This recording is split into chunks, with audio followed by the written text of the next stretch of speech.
Welcome class. ഇന്ന് നമ്മള് ക്രിമിനോളജിയിലെ ബ്ലോക്ക് നമ്പർ 4 യൂണിറ്റ് നമ്പർ 2 ആയിട്ടുള്ള corrections methods and prisons in India എന്ന് പറയുന്ന യൂണിറ്റ് ആണ് നോക്കുന്നത്. First of all, correctional methods focus on reform, rehabilitation and reintegration of offenders. Correction എന്ന് പറഞ്ഞാൽ എന്താണ്? തിരുത്തൽ. നമ്മുടെ നാട്ടില് അല്ലെങ്കിൽ നമ്മുടെ ഇന്ത്യയില് ഒരു ക്രൈം കമ്മിറ്റ് ചെയ്ത് കഴിഞ്ഞാൽ, ഒരു കുറ്റം നടത്തി കഴിഞ്ഞാൽ അതിന്റെ ശിക്ഷ നടപ്പിലാക്കുന്നതിന്റെ ഒപ്പം അതിനൊരു കറക്ഷണൽ മെത്തേഡ്, ഇത് തിരുത്താനുള്ള ഒരു മെത്തേഡ് കൊടുക്കുന്നതായിരിക്കും. അപ്പൊ ഇവിടെ 3 രീതികളിൽ ആണ് ഈ കറക്ഷണൽ മെത്തേഡ്, ഒരു കുറ്റം ചെയ്ത ആൾക്കുള്ള കറക്ഷണൽ ഓപ്ഷൻസ് വരുന്നത്. ഒന്ന് റിഫോം, ഒന്ന് റീഹാബിലിറ്റേഷൻ, ഒന്ന് റീഇൻറ്റഗ്രേഷൻ. അപ്പോ നമ്മൾ ആദ്യമൊക്കെ ഡിസ്കസ് ചെയ്ത പോലെ റിഫോം എന്താണ്? റിഫോം എന്ന് പറഞ്ഞു കഴിഞ്ഞാൽ മാറ്റുക എന്നുള്ളതാണ് ഉദ്ദേശിക്കുന്നത്. ഓക്കെ. റീഹാബിലിറ്റേഷൻ എന്താണ്? റീഹാബിലിറ്റേഷൻ എന്ന് പറഞ്ഞു കഴിഞ്ഞാൽ നമ്മള് ഈ കുറ്റം ചെയ്ത ആളെ പുനരധിവസിപ്പിച്ച് അതിൻ്റെതായിട്ടുള്ള നടപടികൾ അവർക്ക് വേണ്ടി നടത്തി മനസ്സിലാക്കിപ്പിക്കുന്നതിനെയാണ് റീഹാബിലിറ്റേഷൻ എന്ന് പറയാം. പിന്നെ റീഇൻറ്റഗ്രേഷൻ എന്ന് പറഞ്ഞു കഴിഞ്ഞാൽ ഒരു സംയോജനമാണ്. പുനഃസംയോജനം എന്ന് പറഞ്ഞാൽ പുതുതായിട്ട് അവർക്ക് വേണ്ടിയിട്ട് ഓരോ മെത്തേഡ്സ് കൊണ്ടുവന്നിട്ട് അതിൽ നിന്നും, അവർ ചെയ്ത ക്രൈമിൽ നിന്നും തിരിച്ചു കൊണ്ടുവരിക, അല്ലെങ്കിൽ ആ ചെയ്ത ക്രൈമിന്റെ ഒരു തീവ്രത അവരെ മനസ്സിലാക്കിക്കുക എന്നുള്ളതാണ്. അപ്പൊ ഒക്കെ വെച്ചിട്ടാണ് തുടങ്ങുന്നത്. അതായത് റീസ്റ്റാർട്ട് ചെയ്യുക, അല്ലെങ്കിൽ ആദ്യം തൊട്ടിട്ട് ഇവരെ അതിൽ നിന്നും മോചിപ്പിച്ച് കൊണ്ടുവരിക എന്നുള്ളതാണ് കറക്ഷണൽ മെത്തേഡ്സിന്റെ മെയിൻ എയിം ആയിട്ട് വരുന്നത്. ദേ help reduce crime rates and enhance public safety. അതായത് ക്രൈം റേറ്റ്സ്, ക്രൈമുകളുടെ എണ്ണം കുറയ്ക്കാനും പബ്ലിക് സേഫ്റ്റി കൂട്ടാനും മെയിൻ ആയിട്ട് ഇത് ഉപയോഗിക്കാം. പിന്നെ educational, vocational, psychiatric and recreational activities ആണ് ഇതിന്റെ അണ്ടറിൽ വരുന്നത്. നമ്മൾ പൊതുജനങ്ങളുടെ ഇടയിൽ വിദ്യാഭ്യാസവും സൈക്കാട്രിക് ആയിട്ടുള്ള നോളജും, ഓക്കെ, എന്തുകൊണ്ടാണ് നമുക്ക് ഇങ്ങനെ ഒരു ബിഹേവിയർ സംഭവിക്കാൻ കാരണം എന്നുള്ള നോളജും അവർക്ക് പ്രൊവൈഡ് ചെയ്യാൻ ശ്രമിക്കണം. അതുപോലെ വൊക്കേഷണൽ ആയിട്ടുള്ള, തൊഴിൽ രഹിതരായിട്ടുള്ള അല്ലെങ്കിൽ തൊഴിൽ സംബന്ധമായിട്ടുള്ള കാര്യങ്ങൾ പറഞ്ഞു കൊടുക്കുക. പിന്നെ റിക്രിയേഷണൽ ആയിട്ടുള്ള ആക്ടിവിറ്റികൾ, ഓക്കെ, ബിഹേവിയറൽ എൻഹാൻസ്മെന്റ് ആക്ടിവിറ്റികളും ഇൻട്രൊഡ്യൂസ് ചെയ്യുക. പിന്നെ വരുന്നത് emphasizes is shifting from punishment to more humane and rehabilitative approaches. അപ്പോൾ ഇൻഹ്യൂമെയിൻ ആയിട്ടുള്ള, മനുഷ്യ സഹജമല്ലാത്ത രീതിയിലുള്ള ശിക്ഷകളൊക്കെ നടപ്പാക്കുന്നതിന് പകരം ഒരു സൗഹൃദപരമായിട്ടുള്ള, സൗഹൃദം എന്ന് ഉദ്ദേശിക്കുന്നത് ഒരു മനുഷ്യാവകാശങ്ങളൊക്കെ കൺസിഡർ ചെയ്തുകൊണ്ടുള്ള ഒരു തരത്തിലുള്ള പണിഷ്മെന്റും, പിന്നെ അവരെ പുനരധിവസിപ്പിച്ച് അവരുടെ കാര്യങ്ങൾ മെയിനായിട്ട് നോക്കുക എന്നുള്ളതാണ്. പിന്നെ നാഷണൽ പോളിസി ഓൺ പ്രിസൺസ് എന്ന് പറഞ്ഞ ഒരു റിഫോം ഉണ്ട്. ഇത് മെയിൻ ആയിട്ട് സപ്പോർട്ട് ചെയ്യുന്നത്, ഈ പോളിസിയിൽ മെയിൻ ആയിട്ട് ഇൻക്ലൂഡ് ചെയ്യപ്പെടുന്നത് ക്രിമിനൽസ് അല്ലെങ്കിൽ പ്രിസണേഴ്സ് ആയിട്ടുള്ള ആളുകളുടെ അവകാശങ്ങളെ പറ്റിയിട്ടാണ്. അതിലൂടെ പറയുന്നവർക്ക് മെഡിറ്റേഷനും കൗൺസിലിങ്ങും തെറാപ്പിയും സ്പിരിച്വൽ ഗൈഡൻസും ഒക്കെ കൊടുക്കണം എന്നുള്ളത്. ഇത് കൊടുക്കുമ്പോൾ ഇതൊക്കെ ഒരാൾക്ക് കൊടുക്കുന്നതാണ് മോഡേൺ ഫോംസ് ഓഫ് കറക്ഷൻ ആയിട്ട് വരുന്നത്. ഓക്കെ, നവീകരിച്ച രീതികളിലുള്ള പുതിയതായിട്ടുള്ള കറക്ഷണൽ മെത്തേഡ്സ് വരുന്നതാണ് ഈ മെഡിറ്റേഷനും കൗൺസിലിങ്ങും തെറാപ്പിയും കൊടുക്കുന്നത്. ഓക്കെ, പക്ഷെ ഇത് എവിടെയാണ് ഇതിനൊരു ചാലഞ്ച് വരുന്നത്, ഇതിനൊരു വെല്ലുവിളി നേരിടുന്നതെന്ന് വെച്ചാൽ ഓവർ ക്രൗഡിങ് ഉണ്ടാകുമ്പോൾ, അണ്ടർ ഫണ്ടിങ് ഉണ്ടാകുമ്പോൾ, lack of resource and social stigma. അതായത് ഇങ്ങനെയൊക്കെ ഒരാളെ നമുക്ക് മാറ്റാൻ പറ്റും, അല്ലെങ്കിൽ ഒരു കുറ്റവാളിയെ നമുക്ക് ഇന്നൊക്കെ രീതിയിൽ കൺസിഡർ ചെയ്യാൻ പറ്റും എന്നുള്ളത് നടക്കാതെ വരുന്നത് എപ്പോഴാന്ന് വെച്ചാല് ഓവർ ക്രൗഡിങ് ഉണ്ടാകുമ്പോൾ, ഒരുപാട് ആളുകൾ ഒരു പ്രിസണിൽ ഒന്നിച്ചു വരുമ്പോൾ, പിന്നെ ഫണ്ടിങ് കുറയുമ്പോൾ, റിസോഴ്സുകൾ, വേണ്ട റിസോഴ്സുകൾ ഇല്ലാണ്ടാകുമ്പോൾ, ഒരു പ്രിസണർ ആണെങ്കിലും അവർക്ക് അത്യാവശ്യം ഇത്ര റിസോഴ്സസ് വേണം, അതില്ലാണ്ടിരിക്കുമ്പോൾ പിന്നെ അവർക്കെതിരെ സോഷ്യൽ സ്റ്റിഗ്മകൾ ഉണ്ടാകും. Despite doubts, such reform positively shape offenders' behaviors and public perceptions. അപ്പം നമുക്ക് സംശയങ്ങൾ ഉള്ളതിന്റെ ഒക്കെ അപ്പുറത്തേക്കുള്ള ഒരു കാര്യം എന്ന് പറഞ്ഞു കഴിഞ്ഞാൽ, ഇത് പോസിറ്റീവ്ലി ആണ് ഒഫൻഡേഴ്സിന്റെ ബിഹേവിയർ എപ്പോഴും മനസ്സിലാക്കാൻ കഴിയുന്നത്. അതുപോലെ പബ്ലിക് പെർസെപ്ഷൻ, ആളുകൾക്കുള്ള ഒരു ധാരണയെയും മനസ്സിലാക്കിക്കാൻ നമുക്ക് ഈ ഒരു കറക്ഷണൽ മെത്തേഡ്സിലൂടെ സാധിക്കും. പിന്നെ വരുന്നത് റിഫോർമേറ്റീവ് അപ്രോച്ചസ് ആൻഡ് പ്യൂനേറ്റീവ് വൺസ്. അപ്പോൾ നമ്മൾ ഇവിടെ ഫോക്കസ് ചെയ്യുന്നത് എങ്ങനെ നമുക്ക് ഇവരെ മാറ്റിയെടുക്കാം, എന്തൊക്കെ രീതിയിൽ നമുക്ക് ഇവരെ ഹെൽപ്പ് ചെയ്യാന്നുള്ളതിനാണ് ഫോക്കസ് വരുന്നത്. സൈക്കോളജിക്കൽ ഹെൽപ്പ് ആവാം, എഡ്യൂക്കേഷണൽ ആവാം, വൊക്കേഷണൽ ട്രെയിനിങ് ആവാം, കൗൺസിലിംഗ് ആവാം. ഇത് ഏതും കൊടുത്തിട്ട് ഇവരെ മാറ്റിയെടുക്കുക എന്നുള്ളതാണ്. അപ്പോ ഇങ്ങനെ ഒരു സിസ്റ്റം കൊണ്ടുവന്നാല് ഈ ജയിൽ പുള്ളികളുടെ എണ്ണം കൂടുക, ഈ പ്രിസണില്. ഓക്കെ, ഈ ജയിലുകളിൽ ആളുകളുടെ എണ്ണം കൂടുക, കുറ്റവാളികളുടെ എണ്ണം കൂടുക എന്നുള്ളത് കുറയും. ഇതൊക്കെ ചെയ്ത് ഒരാളെ ട്രെയിൻ ചെയ്ത് പുറത്തിറക്കാൻ നമുക്ക് കഴിയുന്നുണ്ടെങ്കിൽ, അതുപോലെ ചെയ്ത കുറ്റം പിന്നെയും പിന്നെയും ആവർത്തിക്കാണ്ടിരിക്കാനും ഇത് ഹെൽപ്പ് ചെയ്യും. Prisoners aim for reformation and rehabilitation not just punishment. അപ്പോ ഈ പ്രിസൺസ് എന്ന് പറയുന്നത്, ഓക്കെ, ജയിലറകൾ എന്ന് പറയുന്നത് എപ്പോഴും ശിക്ഷകൾ മാത്രമല്ല, ഇവരെ മാറ്റാനും അവരുടെ കാര്യങ്ങളിൽ ഒരു മെച്ചം വരാനും ഇവരെ റീഹാബിലിറ്റേറ്റ് ചെയ്യാനും പരമാവധി ശ്രമിക്കണം എന്നാണ്. ഇവിടെ ഒരു ഹിസ്റ്റോറിക്കൽ ഷിഫ്റ്റ് ഉണ്ടാകുന്നത്, ചരിത്രപരമായിട്ടുള്ള ഒരു മാറ്റം ഉണ്ടാകുന്നത് പ്രിസൺ ഡിസിപ്ലിൻ കമ്മിറ്റി 1836 ഒരു പ്രിസൺ ഡിസിപ്ലിൻ കമ്മിറ്റി, പിന്നെ ഓൾ ഇന്ത്യ ജയിൽ കമ്മിറ്റി, ഇങ്ങനെ രണ്ട് കമ്മിറ്റി, ഒന്ന് 1836 ഒന്ന് 1919 1920 വന്നപ്പോഴാണ് കേട്ടോ. പിന്നെ ന്യൂ ജനറേഷൻ ഫിലോസഫി സീസ് പ്രിസൺ ആസ് കമ്മ്യൂണിറ്റീസ്. അപ്പൊ ഇപ്പോഴത്തെ ജനറേഷനിലെ ഫിലോസഫി, ന്യൂ ജനറേഷൻ ഫിലോസഫി എന്ന് പറയുന്നത് പ്രിസൺസ് എന്ന് പറഞ്ഞാൽ ഈ ജയിലറകളെ ഒരു കമ്മ്യൂണിറ്റി ആയിട്ട് കാണാനാണ് ശ്രമിക്കുന്നത്. ഓക്കെ, അവരൊരു കൂട്ടായ്മയായിട്ട് കൺസിഡർ ചെയ്യാനാണ് കൂടുതൽ നോക്കുന്നത്, ഒരു ശിക്ഷാ കേന്ദ്രം എന്നുള്ളതിന് ഉപരി. അങ്ങനെ മഹാത്മാഗാന്ധിയുടെ വിഷൻ എന്ന് പറയുന്നത്, മഹാത്മാഗാന്ധിയുടെ വിഷനിൽ നിന്നും ഇൻസ്പയർ ആയിട്ടാണ് ഇങ്ങനെ ഒരു സിസ്റ്റം കൊണ്ടുവരുന്നത്. ഈ ജയിലറകൾ എന്ന് പറയുന്നത് അവർക്ക് സ്വന്തമായിട്ട് മാറാനുള്ളൊരു സ്ഥലമായിട്ടും അവരുടെ ഇപ്പോഴുള്ള അവസ്ഥേനെ കൂടുതൽ മോശപ്പെടുത്താണ്ടിരിക്കാനും വേണ്ടിയാണ് ശ്രമിക്കേണ്ടത്. ഇതിനു വേണ്ടിയിട്ട് കുറെ ലീഗൽ കറക്ഷൻസ് ഒക്കെ നടത്തിയിട്ടുണ്ട്. പ്രിസൺ ഡ്യൂട്ടിക്കാർക്ക് അതിൻ്റെതായിട്ടുള്ള ഡ്യൂട്ടീസ് അസൈൻ ചെയ്യുകയും ചെയ്തിട്ടുണ്ട്. അവർക്ക് കസ്റ്റഡി മാത്രമല്ല, ഒരു ജയിൽ പുള്ളിയുടെ കസ്റ്റഡി മാത്രമല്ല, അവരുടെ ബാക്കിയുള്ള ലീഗലായിട്ടുള്ള എല്ലാ എയ്ഡും കൊടുക്കാൻ ശ്രമിക്കണം. പിന്നെ സുപ്രീം കോടതിന്റെ കുറച്ച് പ്രിൻസിപ്പിൾസ് ഉണ്ട്. റിമെയിൻസ് ഹ്യൂമൻ വിത്ത് പ്രിസണർ എന്ന് പറയുന്നത്. അപ്പോൾ സുപ്രീം കോടതിയുടെ പ്രിൻസിപ്പിൾസ് ആണ് നമ്മൾ പറയുന്നത്. ഒരു ജയിൽ പുള്ളി ആണെങ്കിലും അയാളൊരു മനുഷ്യനാണ്, അപ്പൊ അയാൾക്ക് ആ ഡിഗ്നിറ്റി ഉണ്ടാവണം. Okay, all human rights apply even കസ്റ്റഡിയിലുള്ള ക്രിമിനൽ ആണെങ്കിൽ കൂടി അയാൾക്ക് എല്ലാ മനുഷ്യാവകാശങ്ങളും ഉണ്ട്. Incarceration should not add unnecessary suffering. അപ്പോൾ അയാളുടെ മേത്തൊരു കുറ്റം ചുമത്തി എന്ന് വിചാരിച്ചിട്ട് അയാൾക്ക് അനാവശ്യമായിട്ടുള്ള ദുരിതങ്ങളൊന്നും അനുഭവിക്കാനുള്ള അവസ്ഥ പരമാവധി നമ്മൾ വരുത്താണ്ടിരിക്കണം.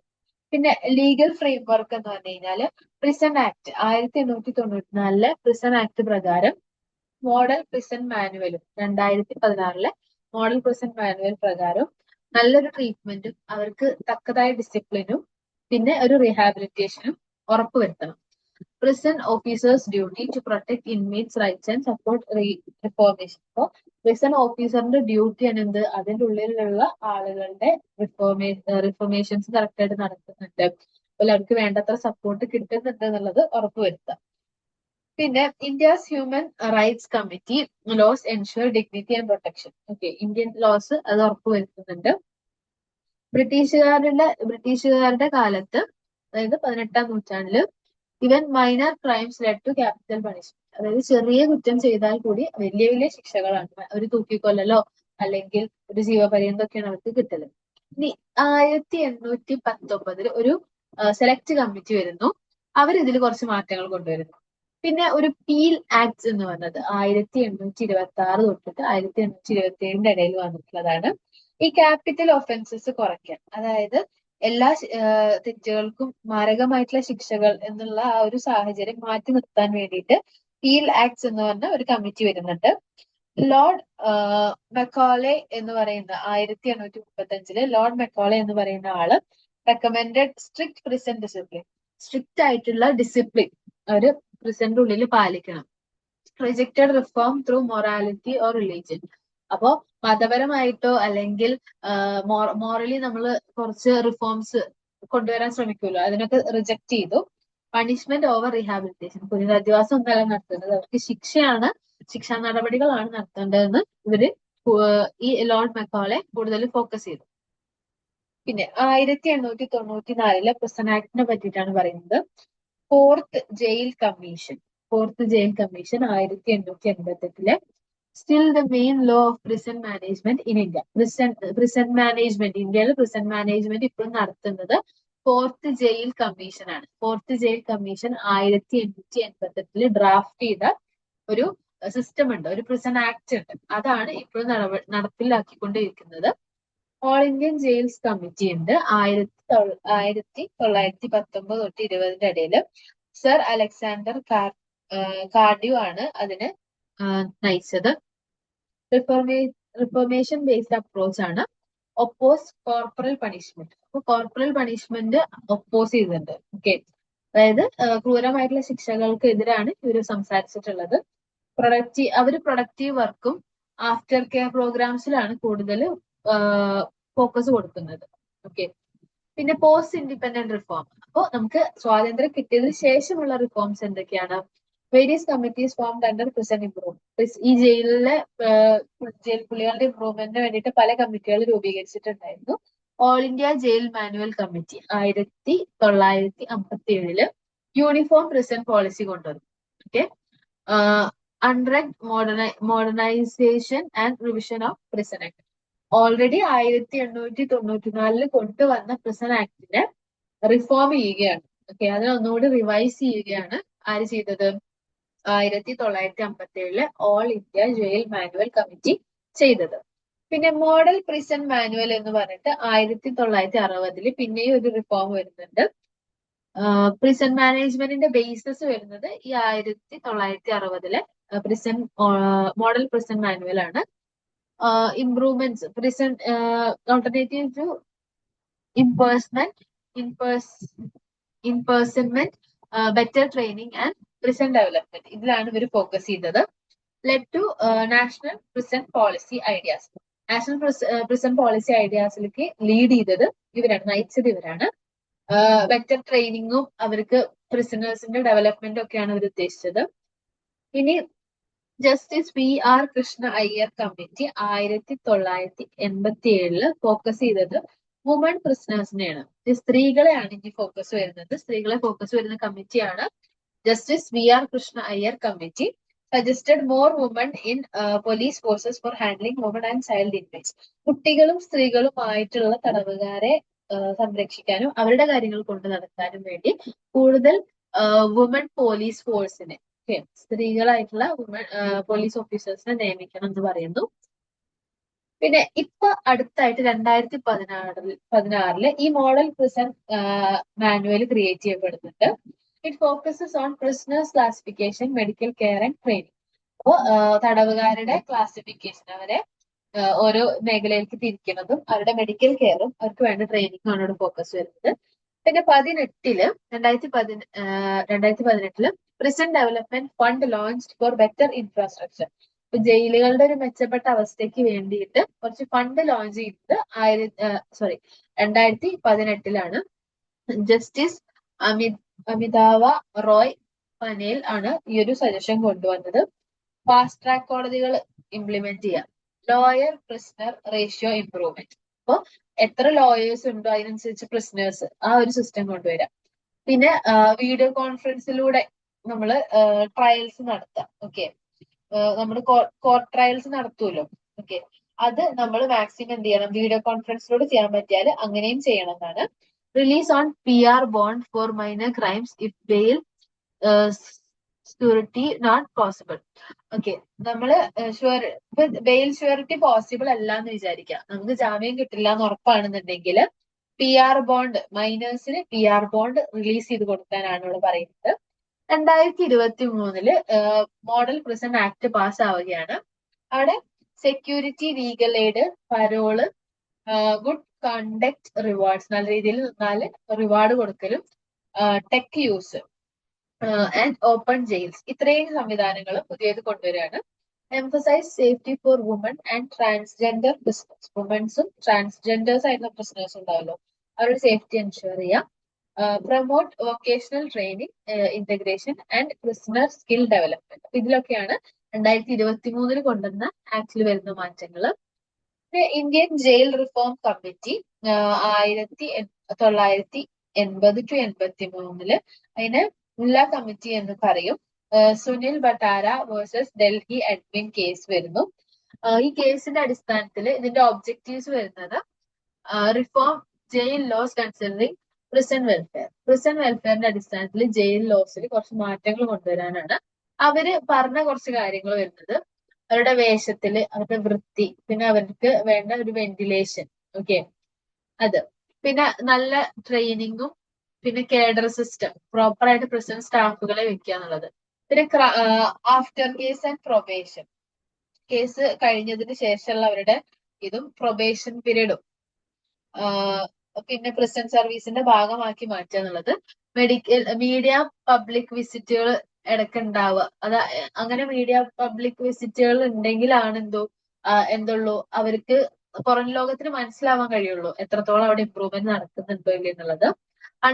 Reduce under trial prisoners, separate them from convicts. അപ്പൊ കുറ്റം ചെയ്തവരെയും നമ്മള് വിചാരണ നടത്താത്ത ആളുകളെ മാറ്റി നിർത്താൻ വേണ്ടിയിട്ട് എല്ലാരും ഒരു ജയിലില് അല്ലെങ്കിൽ ഒരു സ്ഥലത്ത് കൊണ്ടിടുന്നതിന് പകരം എല്ലാവരെയും മാറ്റി നിർത്താൻ വേണ്ടി പരമാവധി ശ്രമിക്കണം എന്ന് പറയുന്നു. Ensure funds resources four prison reforms. അപ്പൊ ഫണ്ടുകൾ മാക്സിമം, റിസോഴ്സുകൾ മാക്സിമം ഇംപ്രൂവ് ചെയ്യാൻ വേണ്ടി ശ്രമിക്കുക എന്നുള്ളത് ഉണ്ട്. പിന്നെ വരുന്നത് government initiatives for prison reforms. ഗവൺമെന്റിന്റെ ഇനീഷ്യേറ്റീവ്സ് ആണ് പ്രിസൺ റിഫോംസിന് വേണ്ടിയിട്ട്. Review committees for under trial prisoners. അതായത് വിചാരണ നടക്കാത്ത ഈ ഒരു ഗവൺമെന്റ് ഇനീഷ്യേറ്റീവ്സ് വരുന്നതാണ് കേട്ടോ പറയുന്നത്. വിചാരണ നടക്കാത്ത ആളുകൾക്ക് വേണ്ടിയിട്ട് ഒരു കമ്മിറ്റി രൂപീകരിക്കാം. Law officers appointed to give legal aid to inmates. അപ്പോ നിയമപാലകരെ കൂടുതൽ കൊണ്ടുവരാൻ ശ്രമിക്കാം. സമയപരിധി മെയിൻറ്റെയിൻ ചെയ്യാം. Improve living conditions. ഇപ്പോ ടൈം ബൗണ്ട് സ്ട്രാറ്റജീസ് ആയിട്ട് കുറച്ച് സമയപരിധിയുടെ ഉള്ളിൽ കുറച്ച് നമ്മൾ സ്ട്രാറ്റജീസ് കൊണ്ടുവന്നിട്ട് അവരെ ജീവിതം, ജയിലിനുള്ളിലുള്ള ആ ഒരു വാസ സമയം ഇംപ്രൂവ് ചെയ്യാൻ ശ്രമിക്കാം. State boards formed to inspect prisoners. ഇവരെ മോണിറ്റർ ചെയ്യാൻ വേണ്ടിയിട്ട് സംസ്ഥാനങ്ങളിൽ ബോർഡുകൾ രൂപീകരിക്കാം. Challenges in Indian prison system. ഇനി അടുത്തത് നമ്മൾ എന്തൊക്കെ ചാലഞ്ച് ആണ് നേരിടുന്നത്? ഒന്ന് ഓവർ ക്രൗഡിങ്. കുറച്ച് സ്ഥലത്ത് ഒരുപാട് ആളുകളും എന്നാൽ അതിനനുസരിച്ച് റിസോഴ്സുകൾ ഇല്ലാത്ത അവസ്ഥ. കുറെ അണ്ടർ ട്രയലായിട്ട്, അതായത് വിചാരണ നടക്കാത്ത കുറെ ആളുകൾ, വിചാരണ നടന്ന് മുഴുവനായിട്ട് കഴിയാത്ത ഒരുപാട് ആളുകൾ ഉണ്ടാവാം. പിന്നെ pendency of cases, court backlogs delay justice. അതായത് ചില കേസുകൾ കാലക്കണക്ക് കഴിഞ്ഞതിന് ശേഷമാണ് വിചാരണ നടക്കുക, അല്ലെങ്കിൽ അതിനകത്ത് ഒരു നടപടി ഉണ്ടാകുന്നത്. അപ്പൊ അത്രയും കാലം അവരിങ്ങനെ അവിടെ ഇങ്ങനെ ബാക്കോട്ട് ഇങ്ങനെ വലഞ്ഞ് കുറെ കാലം ജയിലിൽ നിൽക്കേണ്ട ഒരവസ്ഥയാണ്. സ്റ്റാഫിന്റെ എണ്ണം കുറവാണ്. വുമൺ പ്രിസണേഴ്സിന്റെ എണ്ണം കുറവും, പിന്നെ അവർ നേരിടുന്ന ഹൈജീൻ ചാലഞ്ചസ് ഉണ്ട്. അവർക്ക് വൃത്തിഹീനമായ സാഹചര്യങ്ങളിൽ ജീവിക്കേണ്ടി വരാം. പിന്നെ അവിടെ ഉണ്ടാകുന്ന കുറച്ച് പീഡനങ്ങളും അതും സഹിക്കണം. പിന്നെ torture and abuse, physical and psychological violations. അപ്പോൾ അവർക്ക് മാനസികവും ശാരീരികവുമായിട്ട് ഒരുപാട് അനുഭവിക്കേണ്ടി വരുന്നുണ്ട് ഈ ജയിലിൽ കിടക്കുന്ന കാലത്ത്. പിന്നെ ഇൻഫെക്ഷ്യസ് ഡിസീസുകളുടെ എണ്ണം കൂടാൻ, കാരണം ആളുകളുടെ എണ്ണം കൂടുതലാണ്. അപ്പോൾ ഒരുപാട് അങ്ങനത്തെ അസുഖങ്ങളും പരക്കാൻ സാധ്യതയുണ്ട്. പിന്നെ obsolete laws, outdated and colonial rules. അപ്പോൾ കാലം കഴിഞ്ഞ കുറെ നിയമങ്ങളും ഇപ്പോഴും ജയിലറകളുടെ ഉള്ളിൽ പാലിക്കപ്പെടുന്നുണ്ട്. പിന്നെ മനുഷ്യാവകാശങ്ങളുടെ ഒരു പ്രത്യേക സെക്ഷനാണ് അത്. മനുഷ്യാവകാശങ്ങൾ ഒരുപാട് നിഷേധിക്കപ്പെട്ടിട്ടാണ് അവർ അതിൻ്റെ ഉള്ളിൽ കഴിഞ്ഞുകൂടുന്നത്. അപ്പോൾ അതൊക്കെ പ്രോപ്പറായിട്ട് മെയിൻറ്റെയിൻ ചെയ്യാണ്ടിരിക്കാൻ, അല്ലെങ്കിൽ അതൊക്കെയാണ് ഒരു ഇന്ത്യൻ പ്രിസൺ സിസ്റ്റം ഫേസ് ചെയ്യുന്ന ചാലഞ്ചസ് ആയിട്ട് വരുന്നത്. പിന്നെ കൂടെ നാഷണൽ പ്രിസൺ പോളിസിയിലെ മെയിൻ ഒബ്ജക്റ്റീവ്സ് വരുന്നത് reclaiming offenders, social responsibility to reintegrate not punish. അപ്പോൾ ആളുകളെ റീഇൻറ്റഗ്രേറ്റ് ചെയ്യാം, ശിക്ഷിക്കുന്നതിന് പകരം റീഇൻറ്റഗ്രേറ്റ് ചെയ്യാൻ ശ്രമിക്കാം. റിഫർമേഷൻ ആൻഡ് റീഹാബിലിറ്റേഷനിൽ ഫോക്കസ് ചെയ്യാം. ഓൾട്ടർനേറ്റീവ് ടു ഇംപ്രിസൺമെന്റിന് ഓൾട്ടർനേറ്റീവ്സ് കണ്ടെത്താം. പോസിറ്റീവ് പ്രിസൺ അറ്റ്മോസ്ഫിയർ ക്രിയേറ്റ് ചെയ്യാം. പിന്നെ മാനസികമായിട്ടുള്ള ഒരു ഡിഗ്നിറ്റി, ഓക്കെ, അവരെ മനുഷ്യന്മാരായിട്ട് കാണാൻ വേണ്ടി പരമാവധി ശ്രമിക്കാം. ഇനി റിഫോർമേറ്റീവ് അപ്രോച്ചസ് എന്ന് പറഞ്ഞു കഴിഞ്ഞാൽ അവരുടെ വിദ്യാഭ്യാസം, ജോലി, കൗൺസിലിംഗ്, മെഡിറ്റേഷൻ, പിന്നെ അവരുടെ മൊത്തത്തിലുള്ള ഫിസിക്കൽ ആയിട്ടുള്ള ആരോഗ്യം, ഈ ഏരിയകളിൽ ഫോക്കസ് ചെയ്യാൻ വേണ്ടിയിട്ട് ശ്രമിക്കാം. ഇനി നമ്മള് ടൈപ്സ് ഓഫ് പ്രോഗ്രാംസ് ആണ് ഇവിടെ പറയുന്നത്. ഏതൊക്കെ ടൈപ്പ് ഓഫ് കറക്ഷണൽ പ്രോഗ്രാംസ് ഉണ്ട് നമ്മൾ ഓൾറെഡി പറഞ്ഞിട്ടുണ്ടായിരുന്നു. Vocational, educational, psychiatric, meditative, recreational, ഇന്റർവെൻഷൻസും ആണ് വരുന്നത്. അതിൽ മെയിൻ ആയിട്ട് ഡിസിപ്ലിൻ ഒരു ഭാഗമാണ്. സ്കില്ലുകൾ, അവർക്ക് പുതിയ സ്കില്ലുകൾ കൊടുക്കുക, അവർക്ക് ചെറിയ തോതിൽ ശമ്പളം കൊടുക്കുമെന്ന് കേട്ടിട്ടുണ്ട്, ചെറിയൊരു സാലറി, അത് പ്രോപ്പറായിട്ട് കൊടുക്കുക, കൂലി കൊടുക്കുക കറക്റ്റ് ആയിട്ട്. അവരുടെ കോൺഫിഡൻസും അവരുടെ ഒരു സെൽഫ് വർത്തും ഇമ്പ്രൂവ് ചെയ്യാം. ഓക്കെ, ഇനിയും അതേ ക്രൈം അവരെ പ്രോത്സാഹിപ്പിക്കാണ്ടിരിക്കാം. ഇതിനൊരു നല്ല എക്സാമ്പിൾസ് ആണ്. കേരളത്തില് ഫുഡ് പ്രൊഡക്ഷൻ നടത്തുന്നത് ഒരു വലിയ ഭാഗം ജയിൽ പുള്ളികളാണ്. ജയിൽ ചപ്പാത്തികള് അല്ലെങ്കിൽ ജയിലിൽ തന്നെ നമുക്ക് വേറെ നല്ല ഫുഡുകൾ പ്രൊവൈഡ് ചെയ്യുന്നുണ്ട്. കർണാടകയിലാണെങ്കിൽ പരിവർത്തന എന്ന് പറയുന്ന ഒരു പോളിസി ഉണ്ട്. ബീഹാർ ജയിലിലാണെങ്കിൽ TJ ബ്രാൻഡുകളുണ്ട്. തമിഴ്നാടുകളാണെങ്കിൽ ഫ്രീഡം പ്രൊഡക്ട്സ് എന്ന് പറഞ്ഞിട്ടുള്ള പേരിലാണ് അറിയപ്പെടുന്നത്. അങ്ങനെ അവരെ തന്നെ എൻഗേജ് ചെയ്യിപ്പിക്കുന്ന കുറച്ച് രീതികളാണ് ഉള്ളത്. ഈ എഡ്യൂക്കേഷണൽ വൊക്കേഷണൽ ട്രെയിനിങ് എന്ന് പറഞ്ഞു കഴിഞ്ഞാൽ വൊക്കേഷണൽ ആൻഡ് അക്കാഡമിക് നോളജ് കൊടുക്കുക, bills knowledge and life skills four employment. അവർക്ക് ഒരു ജോലിയുടെ ലെവലിലുള്ള ഒരു വിദ്യാഭ്യാസം കൊടുക്കാൻ വേണ്ടി ശ്രമിക്കുക. കാരണം അവരോട് നാളെ ഇറങ്ങിയാൽ അവർക്കൊരു ജോലി കിട്ടാവുന്ന അല്ലെങ്കിൽ മിനിമം ചെറിയൊരു ജോലിക്ക് കയറാവുന്ന വിദ്യാഭ്യാസം കൊടുക്കാൻ ശ്രമിക്കുക. അവരെ ഇതേ സമൂഹത്തിലേക്ക് നമ്മൾ പിന്നെ അവർ ശിക്ഷ കഴിഞ്ഞ സമൂഹത്തിലോട്ട് ഇറക്കുമ്പോൾ അതിലെങ്ങനെ നിന്ന് പോകാൻ പറ്റും, എങ്ങനെ ജീവിച്ചു പോകാൻ കഴിയും എന്നുള്ളത് അവരെ ബോധ്യപ്പെടുത്താം. പിന്നെ academic education, elementary education is necessary. ഒരു ബേസിക് ലെവൽ എഡ്യൂക്കേഷൻ അവർക്ക് കൊടുത്തിരിക്കുന്നത് നിർബന്ധമാണ്. പിന്നെ ഓരോ ഇൻമേറ്റ്സിന്റെ ബാക്ക്ഗ്രൗണ്ട് അനുസരിച്ചുള്ള വിദ്യാഭ്യാസം നൽകാൻ വേണ്ടി ശ്രമിക്കാം. വൊക്കേഷണൽ ട്രെയിനിങ് ആയിട്ടുള്ള prevents moral delaying and institutional disorder. അപ്പോ ഇവിടെ വരുന്നത് എന്ന് വെച്ചാല് അവർക്ക് ഒരു സൊസൈറ്റിയിൽ ജീവിക്കാൻ വേണ്ട ഒരു തരത്തിലുള്ള വിദ്യാഭ്യാസം നമ്മൾ കൊടുക്കണം. അതായത് അവർ പുറത്തിറങ്ങിയാൽ വേറൊരു രീതിയിൽ അവരുടെ ആക്ഷൻസോ അല്ലെങ്കിൽ അവരുടെ ബിഹേവിയറോ സൊസൈറ്റീനെ പിന്നെയും സമൂഹത്തിന് പിന്നെയും ബാധിക്കാണ്ടിരിക്കാൻ വേണ്ടിയിട്ടാണ്. അവിടെ ടാഗ് മേക്കിംഗ്, ഫർണിച്ചർ മേക്കിംഗ്, അങ്ങനത്തെ കുറച്ച് ട്രെയിനിങ് പ്രോഗ്രാംസ് ഉണ്ട്. Often doesn't match model societies needs. ഇതൊക്കെയാണ് അവിടെ പഠിപ്പിക്കുന്നുണ്ടെങ്കിൽ അത് ഇപ്പോഴത്തെ ഒരു സൊസൈറ്റിയിൽ ഒന്നും ബാധിക്കില്ല, അല്ലെങ്കിൽ അത് അത്യാവശ്യമുള്ളതല്ല. അപ്പൊ അങ്ങനെ ആവുന്നതിന് പകരം സൊസൈറ്റിക്ക് എന്താണോ വേണ്ടത് ആ രീതിയിൽ അവരുടെ കാര്യങ്ങൾ മാറ്റിയെടുക്കാൻ ശ്രമിക്കാം. ഇപ്പൊ ഇവിടെ കുറച്ച് യൂണിറ്റ്സിനെ പരിചയപ്പെടുന്നുണ്ട് പ്രിസൺ ബന്ധപ്പെട്ടിട്ട്. അതായത് ജയിലിനുള്ളിൽ വരുന്ന കുറച്ച് യൂണിറ്റുകൾ. ഫുഡ് യൂണിറ്റ് ഉണ്ട്, ടൈലറിംഗ് യൂണിറ്റ് ഉണ്ട്, പോൾട്രി ഫാം ഉണ്ട്, അഗ്രികൾച്ചറൽ യൂണിറ്റ് ഉണ്ട്, ഫിഷ് ഫാം ഉണ്ട്. ഇത്രയും സർവീസുകൾ അവർ അതിൻ്റെ ഉള്ളിൽ പ്രൊവൈഡ് ചെയ്യുന്നുണ്ട്. പിന്നെ കുറച്ച് സൈക്കോളജിക്കൽ തെറാപ്പീസും കൗൺസിലിംഗും ട്രീറ്റ്മെന്റ് പ്രൊസീജിയേഴ്സും ഉണ്ട്. സൈക്കോ തെറാപ്പീസ് വരുന്നത് focus on change mind set and control behaviour. Mind set മാറ്റാനും പിന്നെ അവരുടെ സ്വഭാവത്തിൽ നിയന്ത്രണങ്ങൾ കൊണ്ടുവരാനുമാണ് സൈക്കോ തെറാപ്പി വരുന്നത്. ഗ്രൂപ്പ് സൈക്കോ തെറാപ്പി ഉണ്ട്, ക്ലയന്റ് സെന്റേർഡും തെറാപ്പി ഉണ്ട്. ഈ റിയാലിറ്റി തെറാപ്പി എന്ന് പറഞ്ഞത് പ്രസന്റിനെ ഫോക്കസ് ചെയ്ത് തെറാപ്പി. ഇപ്പൊ എന്താണോ അതിൽ ഫോക്കസ് ചെയ്യാൻ അവരെ പഠിപ്പിക്കുക, അവരുടെ പാസ്റ്റിനെ പറ്റി ആലോചിക്കാണ്ടിരിക്കാൻ വേണ്ടി ശ്രമിക്കുക, അവരെ പ്രോത്സാഹിപ്പിക്കരുത്. പിന്നെ ഇവിടെ വരുന്നത് ഇവര് സ്നേഹിക്കേണ്ടവരാണ് അല്ലെങ്കിൽ സ്നേഹിക്കപ്പെടാൻ അവകാശമുള്ളവരാണെന്നുള്ള ഒരു ഫീലിംഗ് അവരുടെ ഉള്ളിൽ വരുത്തുക. പിന്നെ helps inmate adjust to reality and responsibility. അപ്പോൾ പുതിയൊരു ലോകത്തിന്റെ റെസ്പോൺസിബിലിറ്റികളും റിയാലിറ്റികളും ഏറ്റെടുക്കാൻ അവരെ നമ്മൾ പരമാവധി കേപ്പബിൾ ആക്കുക എന്നുള്ളതാണ്. പിന്നെ ബിഹേവിയർ മോഡിഫിക്കേഷൻസ്, ലേണിംഗ് തിയറിയുടെ ബേസിസിൽ അവരുടെ ബിഹേവിയർ മോഡിഫൈ ചെയ്യാൻ ശ്രമിക്കാം. നല്ല ബിഹേവിയർ കാഴ്ചവെച്ചാൽ അതിനനുസരിച്ച് റിവാർഡുകൾ കൊടുക്കുക, അതിനനുസരിച്ച് നമ്മൾ അവരെ അക്സെപ്റ്റ് ചെയ്യാൻ പഠിക്കാം, അക്സെപ്റ്റബിൾ ആയിട്ടുള്ള ബിഹേവിയർ. അതേസമയം മോശം ബിഹേവിയർ ആണെങ്കിൽ നമ്മൾ അതിനനുസരിച്ച് പണിഷ്മെന്റ് കൊടുക്കാൻ വേണ്ടി ശ്രമിക്കാം. പിന്നെ transaction analysis, believes everyone has 3 roles: parents, adult and child. Helps understand how this influences behaviour.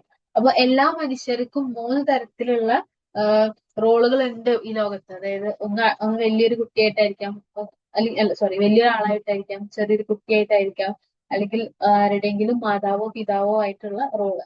നമ്മളത് എങ്ങനെ പെർഫോം ചെയ്യണം, നമ്മൾ അവിടെ എന്തൊക്കെയാണ് നമ്മൾ ഈ കാറ്റഗറിയിൽ വരുമ്പോൾ നമ്മളുടെ ജോലികൾ എന്തൊക്കെയാണ്, നമ്മുടെ ഉത്തരവാദിത്തങ്ങൾ എന്തൊക്കെയാണെന്ന് അവരെ ബോധ്യപ്പെടുത്താം. പിന്നെ ഗ്രൂപ്പ് കൗൺസിലിംഗ് നടത്താം. ഒരേപോലത്തെ ഇഷ്യൂസ് ഉള്ള ആളുകളെ ഒന്നിച്ചിരുത്തി കൗൺസിൽ ചെയ്യുമ്പോൾ അവർക്ക് തമ്മിൽ റിലേറ്റ് ചെയ്യാൻ പറ്റും എന്തുകൊണ്ടാണ് ഇങ്ങനെ സംഭവിക്കുന്നത് എന്നുള്ളത്. പിന്നെ പുതിയ പ്രോഗ്രാംസ് കൊണ്ടുവരാം, ഇൻമേറ്റ്സിന് വേണ്ടിയിട്ട് നല്ല പ്രോഗ്രാംസ് കൊണ്ടുവരാൻ ശ്രമിക്കാം. പിന്നെ meditation in prisons, concept of meditation in correctional settings. Meditation ചെയ്തുകൊണ്ടുള്ള കുറച്ച് യൂസസ് ആണ്. ആങ്കറും സ്ട്രെസ്സും റെഡ്യൂസ് ചെയ്യാൻ ശ്രമിക്കാം, സെൽഫ് അവയർനെസ് ബോധവൽക്കരണം ഉണ്ടാവുക, പിന്നെ ബിഹേവിയറൽ ആയിട്ടുള്ള ചേഞ്ചസ് കൊണ്ടുവരാം, ഇമോഷൻസിനെ കൺട്രോൾ ചെയ്യാൻ പഠിക്കുന്നു, പിന്നെ നമ്മളുടെ മെന്റൽ വെൽബീയിങ് പരമാവധി നന്നായി കീപ്പ് ചെയ്യാൻ വേണ്ടി ശ്രമിക്കാം. Supports rehabilitation and reduces changes of reoffending. ഇപ്പൊ റീഹാബിലിറ്റേഷൻ, അതായത് പുനരധിവാസം നടക്കുന്ന സമയത്ത് അവരെ നമ്മൾ പരമാവധി കേപ്പബിൾ ആക്കുകയാണ് ചെയ്യേണ്ടത്. ഇറ്റ് റെഡ്യൂസസ് ചാൻസ് ഓഫ് റീഒഫെൻഡിങ്, ചെയ്ത ക്രൈമിന്റെ പിന്നെയും ചെയ്യുന്നതിൽ നിന്ന് അവരെ തടയും. Types of meditation practices, mindful meditation ഉണ്ട്, വിപാസന മെഡിറ്റേഷൻ ഉണ്ട്, ട്രാൻസ്ഡെൻഡൽ മെഡിറ്റേഷൻ ഉണ്ട്, യോഗയും പ്രാണായാമയും ഉണ്ട്. മൈൻഡ്ഫുൾ മെഡിറ്റേഷൻ എന്ന് പറഞ്ഞു കഴിഞ്ഞാൽ പ്രസന്റ് മൊമെന്റിൽ ഫോക്കസ് ചെയ്യാൻ വേണ്ടിയിട്ടും ഇമോഷൻസിനെ റെഗുലേറ്റ് ചെയ്യാൻ വേണ്ടിയിട്ടും ആണ്. വിപാസന മെഡിറ്റേഷൻ പറഞ്ഞാൽ സെൽഫ് ഒബ്സർവേഷൻ ആണ്, സ്വന്തത്തെ ഒബ്സർവ് ചെയ്യാൻ വേണ്ടിയിട്ടും അതിന്റെ പ്യൂരിഫിക്കേഷന്റെ ബേസിസിലാണ്. ട്രാൻസ്ഡെൻഡൽ മെഡിറ്റേഷൻ പറഞ്ഞു കഴിഞ്ഞാൽ സൈലന്റ് മന്ത്രാസും കാര്യങ്ങളും. യോഗ എന്ന് പറഞ്ഞു കഴിഞ്ഞാൽ നമ്മള് നോർമൽ പഠിച്ചിട്ടുള്ള തരത്തിലുള്ള ബ്രീത്തിങ് കൺട്രോൾസും പിന്നെ നമ്മൾ കാണുന്ന യോഗിക് എക്സസൈസുകളും കൂടി ഇൻക്ലൂഡ് ചെയ്തിട്ട്. പിന്നെ സൈക്കോളജിക്കൽ ആൻഡ് ബിഹേവിയറൽ ബെനിഫിറ്റ്സ് എന്ന് പറഞ്ഞു കഴിഞ്ഞാൽ സ്ട്രെസ്സും ആൻസൈറ്റിയും റെഡ്യൂസ് ചെയ്യാം. ഓക്കെ. പിന്നെ ആങ്കർ ആൻഡ് അജിറ്റേഷൻ, അതായത് ദേഷ്യവും വാശിയും കൺട്രോൾ ചെയ്യാൻ ശ്രമിക്കാം. ഇമോഷൻസിന് റെഗുലേറ്റ് ചെയ്യാൻ പഠിക്കാം. പിന്നെ ഈ മെഡിറ്റേഷൻ ചെയ്തുകൊണ്ടുള്ള ഉപകാരങ്ങൾ ഫോക്കസും ഡിസിപ്ലിനും കൂട്ടാൻ പറ്റും. സബ്സ്റ്റൻസ് അബ്യൂസ് ഒക്കെ ചെയ്തു വരുന്നവരാണെങ്കിൽ അവർക്കൊരു വലിയ തടയാണ് ഈ ഒരു മെഡിറ്റേഷൻ പ്രോസസ് എന്ന് പറയുന്നത്. ഇനി റീഹാബിലിറ്റേഷൻ ആൻഡ് റീഇന്റഗ്രേഷൻ സപ്പോർട്ട്, അതിൽ എന്തൊക്കെയാണ്? ബിഹേവിയറൽ ട്രാൻസ്ഫർമേഷൻ, സ്വഭാവത്തിൽ മാറ്റം വരുത്താൻ പറ്റും. സോഷ്യൽ സ്കിൽസ് ഇംപ്രൂവ് ചെയ്യാൻ പറ്റും. ഓക്കെ. റീ എൻട്രിക്ക് പ്രിപ്പയർ ചെയ്യാൻ പറ്റും. Teachers coping strategies four post release stress. അപ്പോൾ നമുക്ക് എന്തെങ്കിലും ഒരു കാര്യം അല്ലെങ്കിൽ സ്ട്രെസ് ഉണ്ടാകുന്ന അതിന് റിക്കവർ ചെയ്യാൻ വേണ്ടി പറ്റും. മെഡിറ്റേഷൻ പ്രോഗ്രാംസ് ആയിട്ടുള്ള വിപാസന പ്രിസന്റ് സ്മാർട്ട് പ്രോഗ്രാം എന്നൊരു പ്രോഗ്രാം ഉണ്ട്. Run by art of living, teaches breathing and meditation. നമ്മൾ നേരത്തെ പറഞ്ഞ യോഗയുടെ അണ്ടറിൽ വരുന്നതാണത്. പിന്നെ വേറെ ടെക്നിക്സ് എന്ന് പറയുന്നത് MBSR ആണ്, മൈൻഡ്ഫുൾനെസ് ബേസ്ഡ് സ്ട്രെസ് മാനേജ്മെന്റ് ആണ്. വെസ്റ്റേൺ ബിസിനസ്സിൽ കൂടുതൽ ഉപയോഗിക്കുന്നതാണ്, അവരുടെ ആൻസൈറ്റിയും സ്ട്രെസ്സും ആങ്കറും ഒക്കെ കൺട്രോൾ ചെയ്യാൻ വേണ്ടിയിട്ട്. ഇതിന്റെ ഒരു ചാലഞ്ച് എന്ന് പറഞ്ഞു കഴിഞ്ഞാൽ റെസിസ്റ്റൻസ് ടു പാർട്ടിസിപ്പേഷൻ. ഇതൊന്നും നമുക്ക് ഒരു നോർമൽ പ്രിസൺ സെറ്റിംഗിൽ ഇംപ്ലിമെന്റ് ചെയ്യാൻ പറ്റില്ല, നടപ്പിലാക്കാൻ പറ്റാത്തതിന്റെ കുറച്ച് ചാലഞ്ചസ് എന്ന് പറഞ്ഞു കഴിഞ്ഞാൽ